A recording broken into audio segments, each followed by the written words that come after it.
नमस्कार, मी उमेश पाटील. लोकनिर्धार चॅनलमध्ये तुमचे सर्वांचे स्वागत आहे. आजपासून शिर्डीत राष्ट्रवादी काँग्रेसच्या ज्योतनिष्ठेची लोकशाहीच्या संरक्षणाची या 2 दिवसीय शिबिराला शरद पवारांच्या उपस्थितीत सुरुवात.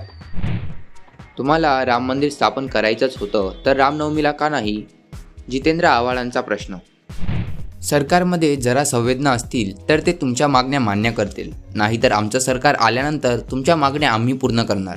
उद्धव बाळासाहेब ठाकरे. शब्दांच्या बुडबुडांना काय अर्थ आहे? ते नुसते बोलतात. उद्धव ठाकरेंना दीपक केसरकरांचा टोला. केपटाऊनचं मैदान इतिहासाला जागलं. दुसऱ्या कसोटीत मोहम्मद सिराजनं भगदाळ पाडलं. दक्षिण आफ्रिकेचा डाव अवघ्या 55 धावात गुंडाळला. सिराजला 6 विकेट्स.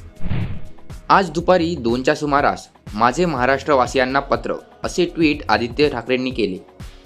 त्यावर पलटवार करत मुंबई भाजपा अध्यक्ष आशिष शेलार म्हणाले, यांच्या बोलण्या वागण्यात कशातच राम उरलेला नाही.